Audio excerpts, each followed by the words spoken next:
The 911 Robinson. I'm at Walmart. I went to her. I think my daughter's been taken. What do you mean? Taken by a stranger. I can't find her. I met a man today at Dollar General. He saw that I was struggling to buy them some clothes. He drove us here to buy us some clothes, and the only reason I went with him because she said his wife was going to be here. Okay, and she was last seen with this man? Yes, he said he was going to McDonald's, and he hasn't been there because the store is closed right now. I had a bad feeling about him. Okay, how long have you been looking for you? When was the last time you saw your daughter? How long ago? About half an hour ago. Okay, ma'am. What's your daughter's name? Her name's Cherish. And her last name? Perrywinkle with a P. I had a strange feeling about him when I first met him, and he took her to the dressing room twice. And I was hoping that she would be okay. And I was looking at the shoes. And I didn't want him to think that I was overly protective.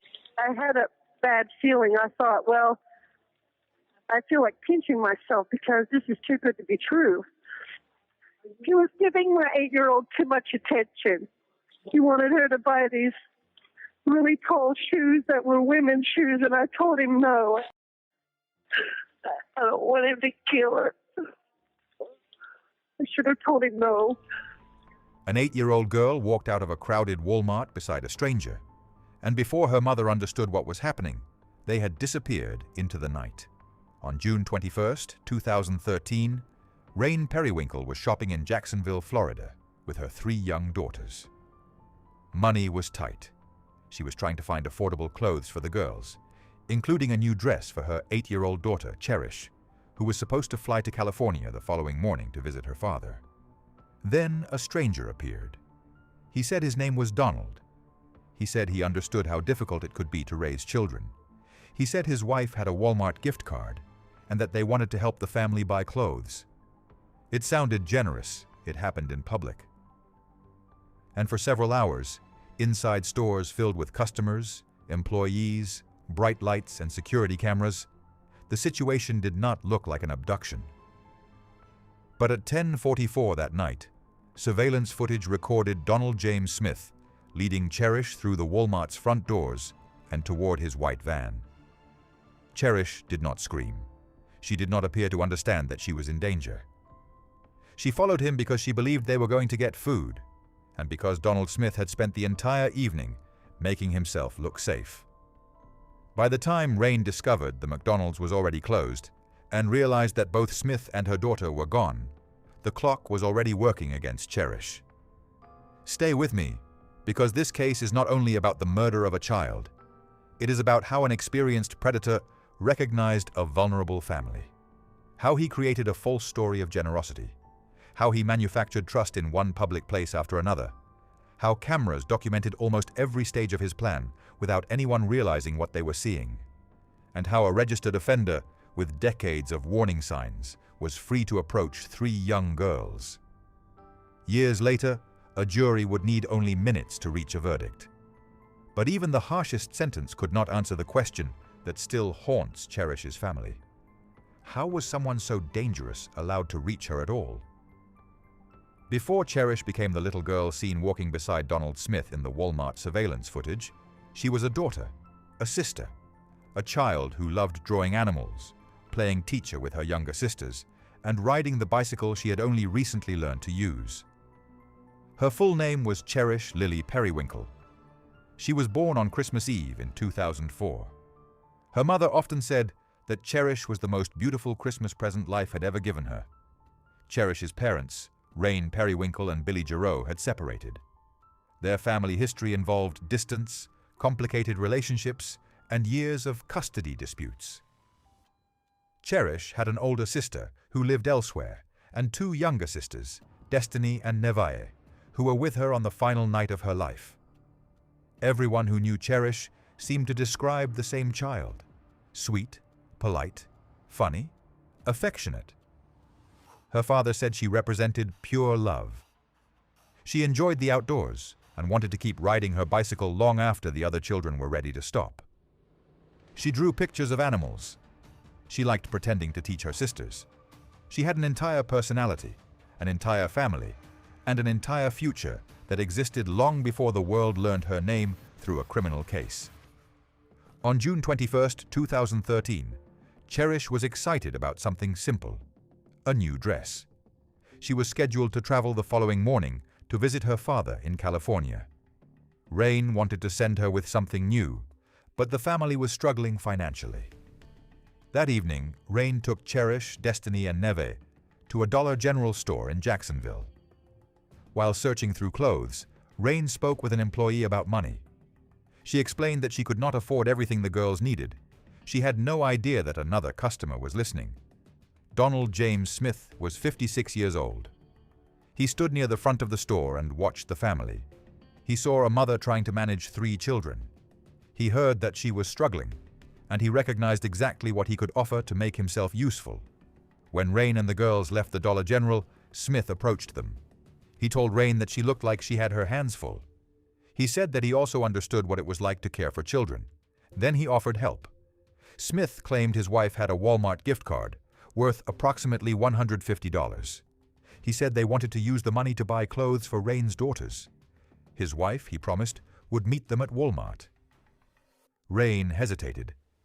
A stranger was asking her and her 3 daughters to enter his vehicle. But Smith did not behave like someone in a hurry.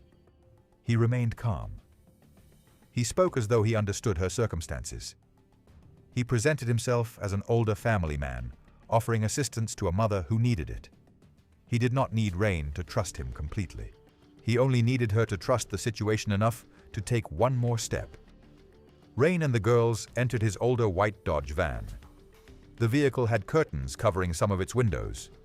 Smith drove them to the Walmart on Lem Turner Road. Once the family entered the store, the danger appeared to decrease. They were no longer alone inside a stranger's van. They were inside a large, brightly lit Walmart. Customers moved through the aisles. Employees worked nearby. Security cameras covered the entrances and large parts of the building. If Smith intended to do something criminal, why would he bring them into one of the most heavily monitored public places in Jacksonville? That appearance of safety became one of his most effective tools. For hours, Smith remained near the family while Rain searched for clothes and shoes for her daughters. The surveillance footage later showed him following their movements and directing much of his attention toward Cherish. The wife he had promised would meet them never arrived. No woman appeared with a gift card. Smith continued offering explanations and delaying their departure. As the night became later, the children became tired and hungry. Rain later remembered moments that had made her uncomfortable. Smith appeared especially focused on Cherish. At one point, he seemed interested in choosing shoes for her that Rain considered inappropriate for a child her age. Rain also remembered rope being placed in his shopping cart. At the time, these details did not come together as one unmistakable warning. They were isolated moments, a strange comment, an unnecessary interest, an item in a cart, a promise about a wife who had not arrived. That is one reason grooming and predatory manipulation can be so difficult to recognize while they are happening. The warning signs rarely arrive with a clear label. They appear separately, each one small enough to explain away. By around 10 p.m., Rain wanted to finish the shopping trip and leave. The children had not eaten dinner. Smith said he would buy food for the family from the McDonald's located inside the Walmart. He asked what everyone wanted. Cherish heard the conversation and became excited. She asked whether she could go with Donald to get the food. This would later become the moment people returned to again and again. Why did Rain allow her to go?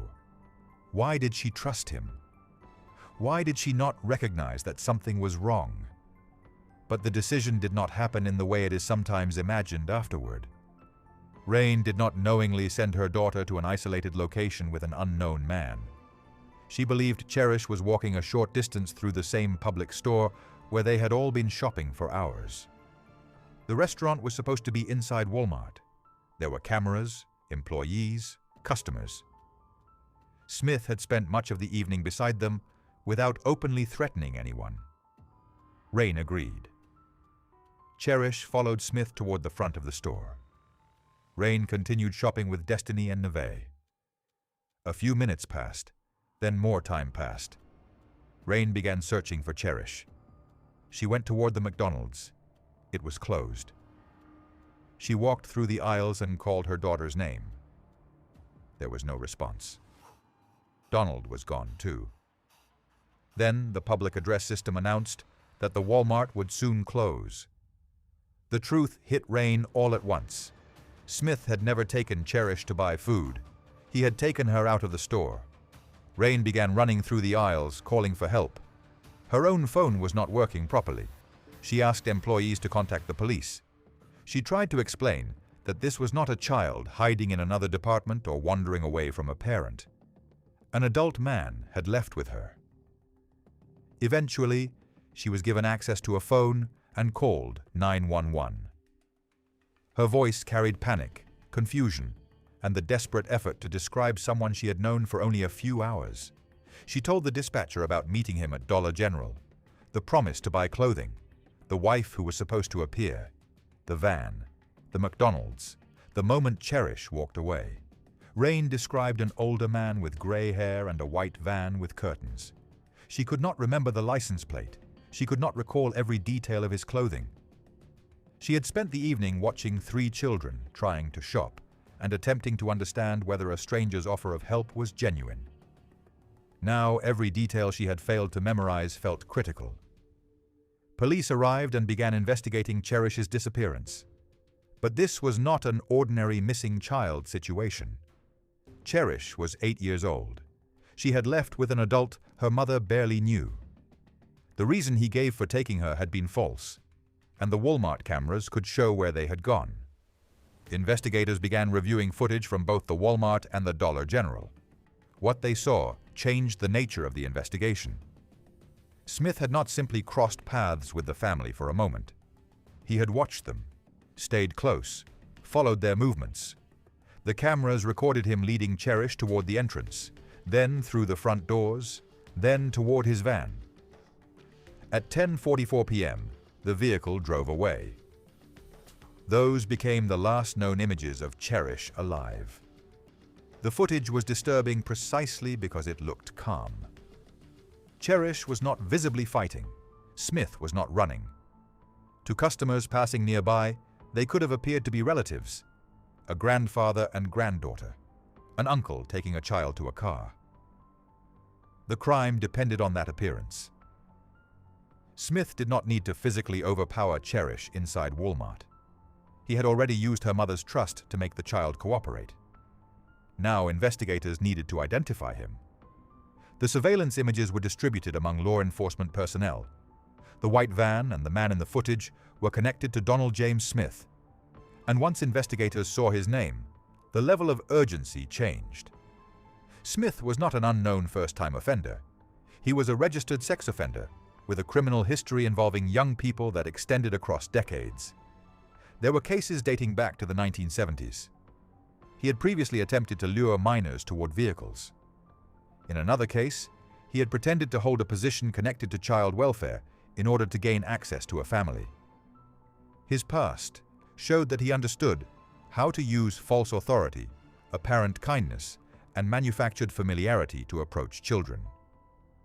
And in June 2013, he had been out of jail for only a few weeks. Investigators now understood that Cherish was with someone who represented an extreme danger. Police began searching for Smith's van. Hotels and motels were checked. Known addresses were reviewed.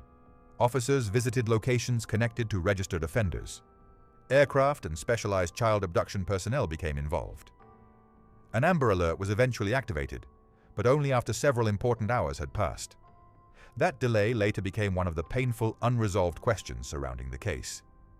Could an earlier alert have caused someone to recognize the van sooner? Could police have reached Cherish before it was too late? No one can answer that with certainty. But in a child abduction investigation, every delay creates a permanent question. What might have changed if the public had been notified earlier? The breakthrough came from someone watching the news. a viewer remembered seeing a white van parked near a small church in North Jacksonville. The information reached law enforcement. Officers began focusing on the area surrounding Highlands Baptist Church. Smith was later located driving the same white van.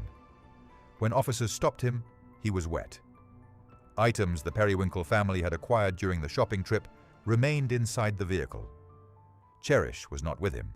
Smith was taken into custody. But locating the suspect was no longer enough. Police still needed to find the child. Search teams returned to the area behind the church. There was a creek nearby, surrounded by brush and debris. Smith's wet clothing gave officers a reason to examine the water and the surrounding ground carefully. Approximately 20 minutes after Smith was detained, Cherish was located in the creek behind the church. She had been concealed beneath debris. She was dead. The search for a missing child had ended only a few miles from the Walmart, where she had followed Smith without understanding his intentions. Rain received the news no parent can prepare to hear. Her daughter had been found, but she would not be coming home. Emergency personnel had to assist Rain after she collapsed. Billy had expected Cherish to arrive in California that morning. He had been waiting to see his daughter. Instead, he received the worst possible news. He later wrote that before Cherish entered his life, he had never truly believed in angels. After she was born, he did. Before she was killed, he had never truly believed that monsters existed. After losing her, he did. At the police station, Smith was placed in an interview room. He remained alone for a long period, occasionally resting his head on the table. When detectives entered, informed him of his rights and asked whether he would speak to them, he refused. Smith understood police investigations. He had been arrested before. He knew that direct statements to detectives could become evidence. But while incarcerated, when he believed he was speaking privately, he talked much more. Recorded conversations captured him denying responsibility, changing details, minimizing his actions, and discussing possible legal strategies. At times, he tried to describe the night as confusion. He referred to alcohol or other substances. He suggested that Cherish followed him. He described his mind going blank. He attempted to turn a series of deliberate actions into a moment of lost control. But the security footage documented a much longer process.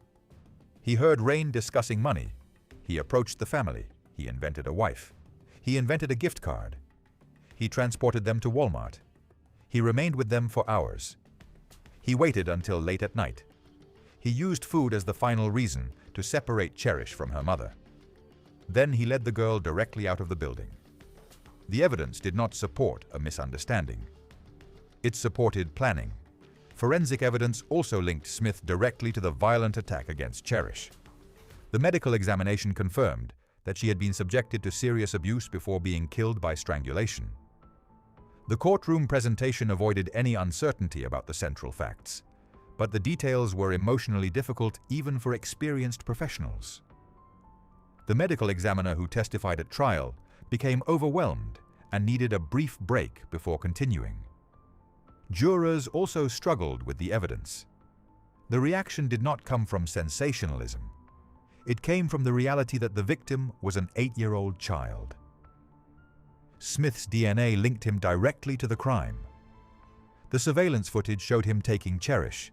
The white van connected him to her disappearance. He was found wet near the place where she was recovered. Items belonging to the family were still in his vehicle. There was no credible explanation that separated him from what happened. The larger question became how a person with such a history had been free to approach another child.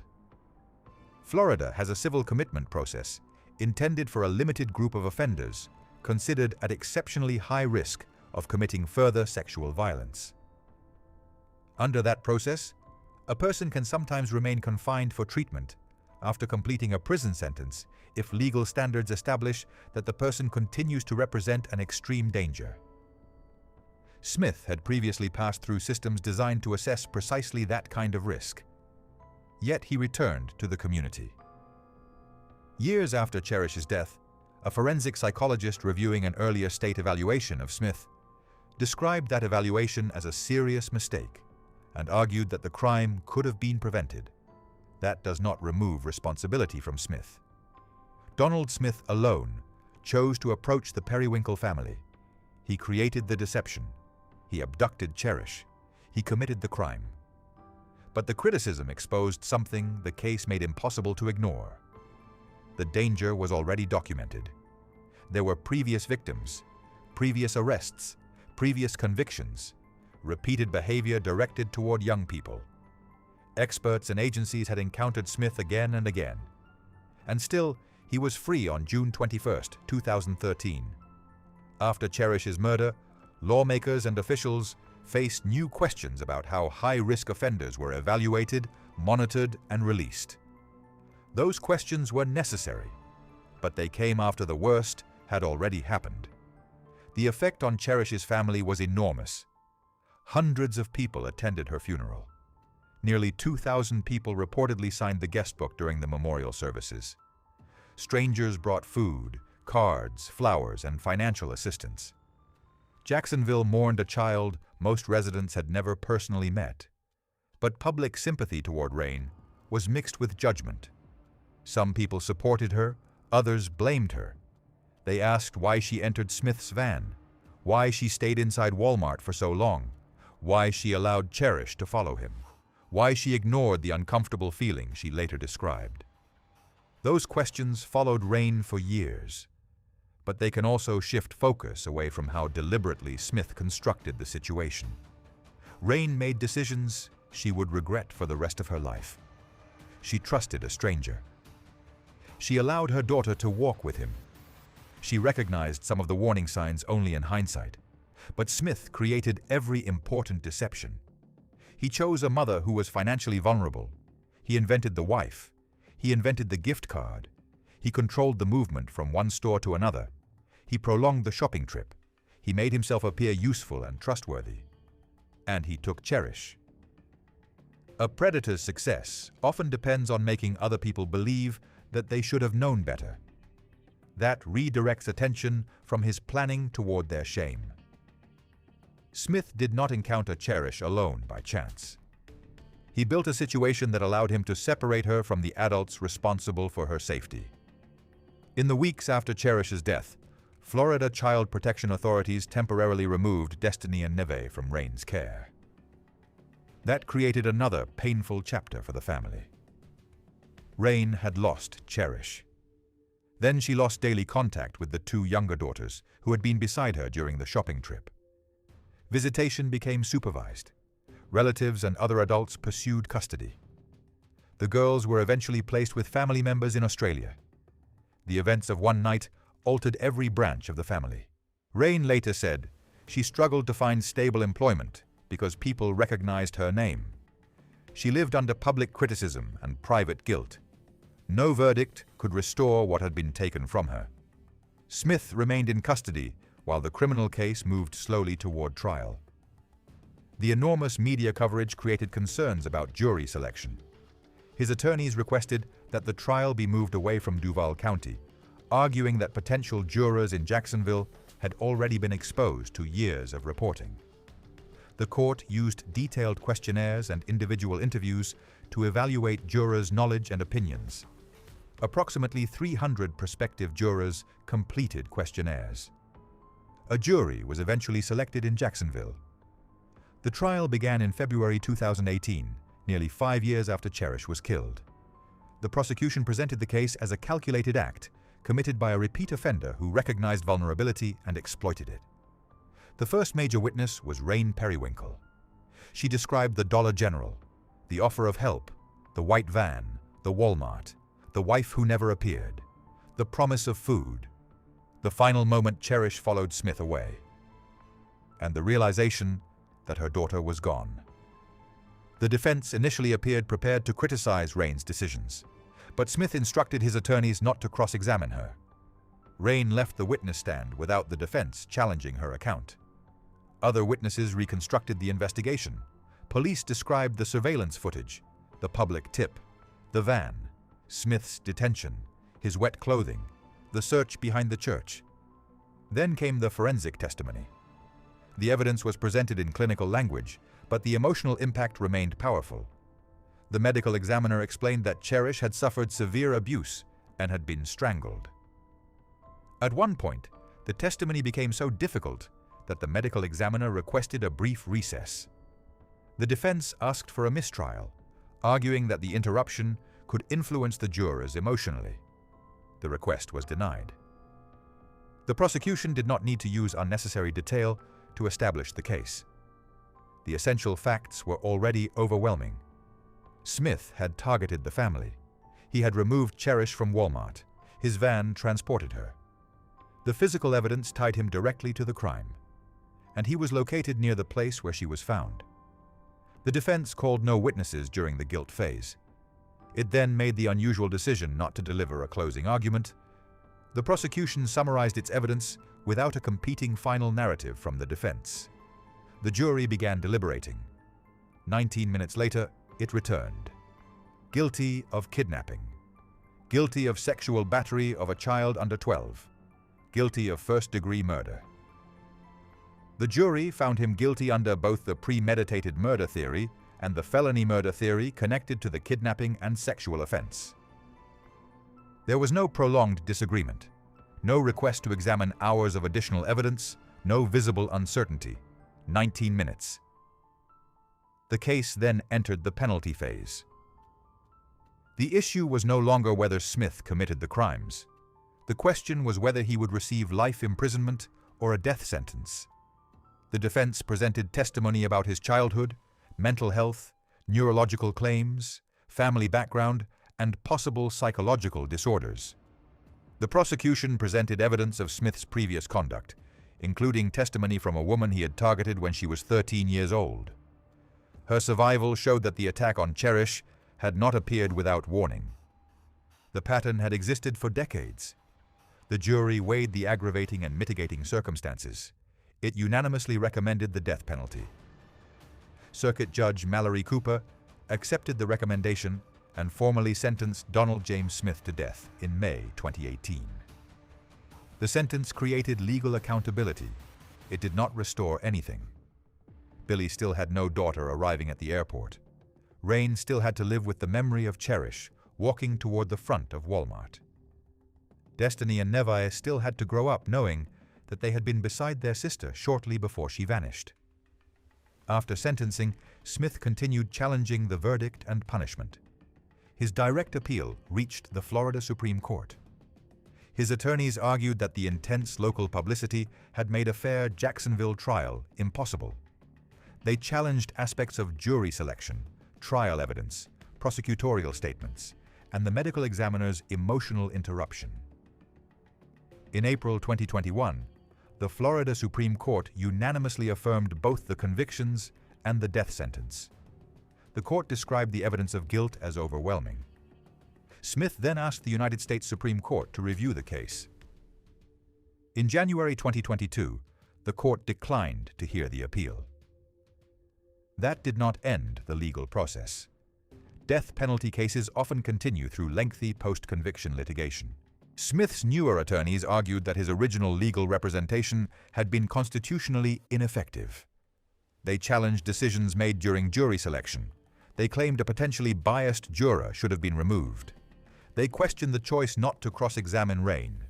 They also criticized the penalty phase strategy, arguing that one of the defense experts described Smith in a way that may have strengthened the prosecution's portrayal of his dangerousness rather than helping the defense. An evidentiary hearing was held in 2024. Smith's former attorneys defended their decisions and explained that the evidence against him had left them with limited strategic options. The trial court denied Smith's request for a new trial or new penalty phase. That decision was appealed. In December 2025, attorneys appeared before the Florida Supreme Court again to argue the post-conviction appeal. Smith's lawyers maintained that his representation during parts of the trial and sentencing phase had been inadequate. The state argued that the defense's decisions were reasonable under the circumstances and that the evidence of guilt remained overwhelming.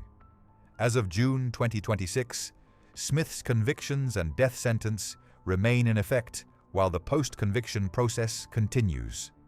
There is no realistic indication that he is about to be released. But it would also be inaccurate to claim that every possible appeal has ended. And that returns us to the question from the beginning. Can a conviction, and the harshest punishment available, explain what happened during the period when Cherish was alone with Smith? Legally, the central facts were established. Donald Smith abducted Cherish. He subjected her to serious violence. He killed her. He attempted to conceal what he had done. A jury concluded that almost immediately. But the legal system cannot reconstruct every thought Cherish experienced. It cannot remove her fear. It cannot give the family the mourning they were supposed to have. The flight to California, the reunion with her father, the new dress, the bicycle rides she never took, the birthdays that never happened, the drawings she never had the chance to make. That is why this story should not end with Donald Smith. He occupied the courtroom. He created the criminal record. His history exposed institutional failures. But Cherish is the reason the case matters. Cherish Lily Perrywinkle was 8 years old. She was born on Christmas Eve. She loved animals. She loved her sisters. She had just learned to ride a bicycle. She was excited to see her father. She followed an adult because that adult had spent hours convincing her mother that he was safe. Nothing about that made Cherish responsible. Nothing Rain did transferred responsibility away from the man who created and controlled the deception. Smith did not offer help because he was generous. He offered help because generosity was the disguise that allowed him access. That may be the most important warning this case leaves behind. Danger does not always enter a room looking dangerous. Sometimes it offers to carry the bags. Sometimes it says it has children too.